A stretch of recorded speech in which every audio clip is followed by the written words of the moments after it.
E se um dos filmes mais épicos de Hollywood fosse, na verdade, um guia secreto, um manual sobre como manifestar a nossa própria realidade? É exatamente isso que vamos explorar hoje. A gente vai mergulhar no clássico de 1956, Os 10 Mandamentos, mas com um olhar totalmente diferente. Não como uma história religiosa, e sim como um roteiro poderoso para a criação consciente. A pergunta que vai guiar toda a nossa análise é essa aqui. Será que a jornada de Moisés, da escravidão até a liberdade, é no fundo um manual bem detalhado sobre os princípios da manifestação?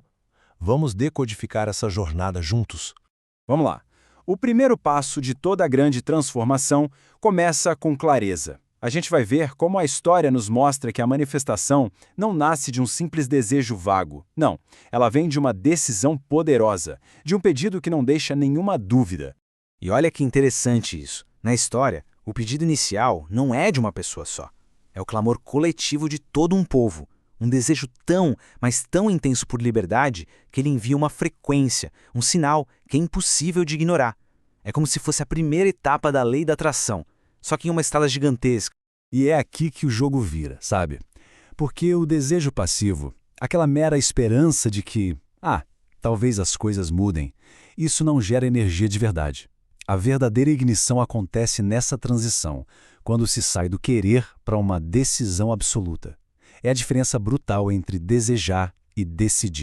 É exatamente o que acontece com Moisés ali na sarça ardente. Ele não recebe uma sugestão, né? Ele recebe uma missão, uma intenção inabalável. O objetivo se torna absoluto, inegociável. Aquela energia da esperança se transforma, se cristaliza em certeza. E é essa certeza que vai alimentar toda a jornada que vem pela frente. Ok, decisão tomada. Agora o foco se volta para dentro. Essa segunda fase mostra um princípio que é fundamental. Não se atrai o que se quer, atrai-se o que se é. Chegou a hora da transformação interna. Essa citação do John Milton, ela captura a essência disso perfeitamente. O nosso estado interno é o que molda a realidade externa. Antes que o Egito pudesse mudar para os hebreus, os próprios hebreus precisavam mudar, por dentro. E esse slide aqui mostra essa mudança de um jeito brilhante. Moisés não consegue atrair a liberdade enquanto ele ainda é um príncipe. Ele precisa se despir daquela identidade antiga, do privilégio, daquela complacência, para poder incorporar a identidade de um libertador. Ele precisa se tornar a própria frequência da liberdade para conseguir atraí-la. Agora a gente chega no grande obstáculo. E se o faraó não for só um tirano externo? E se ele for, na verdade, um símbolo daquela força mais poderosa que impede a gente de mudar, a nossa própria resistência interna? Exato. A verdadeira batalha não é entre Moisés e Ramsés, é entre a nova realidade que se quer manifestar e a resistência que tenta manter tudo como está. O Ramsés, nesse caso, personifica o nosso ego, a lógica, a realidade atual que está sempre dizendo pra gente que a mudança é impossível. E aqui a metáfora se desenrola de um jeito lindo. Pensa bem, o faraó é a nossa crença limitante falando não é possível. As pragas são a desconstrução, às vezes caótica, mas super necessária da realidade antiga para dar espaço para o novo. O cajado é o poder do foco. E a hesitação do Moisés? Poxa, é o nosso próprio medo, né? Aquele que precisa ser vencido pela convicção. E chegamos ao momento que desafia qualquer lógica. O ponto em que a convicção bate de frente com o impossível. A abertura do Mar Vermelho não é só um milagre, é a prova definitiva do poder da manifestação. Olhem só para esses passos. É um processo consciente de criação. Mesmo diante de um obstáculo que parece intransponível, o foco não fica no problema, mas no resultado. A fé passa por cima do medo e a realidade física, ela se conforma à crença. É a manifestação na sua forma mais pura.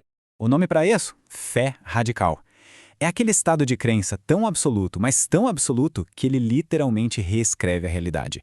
É o ponto onde a dúvida simplesmente se dissolve, e a única coisa que sobra no campo de visão é a certeza do resultado final. E, finalmente, a liberdade foi conquistada. Mas, como manter essa liberdade? Vamos dar uma olhada diferente para os 10 mandamentos. E se eles não forem regras de restrição, mas sim um código de conduta para sustentar um estado de alta vibração?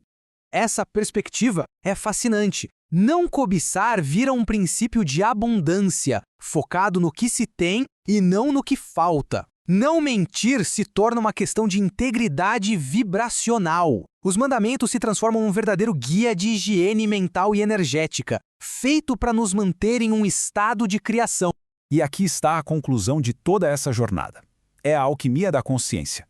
A transformação de uma mentalidade de escravo das circunstâncias para de um co-criador da própria realidade.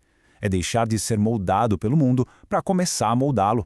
E assim, no fim das contas, a jornada de Moisés se torna um espelho para a nossa própria jornada. A história nos deixa com uma pergunta final, uma pergunta poderosa.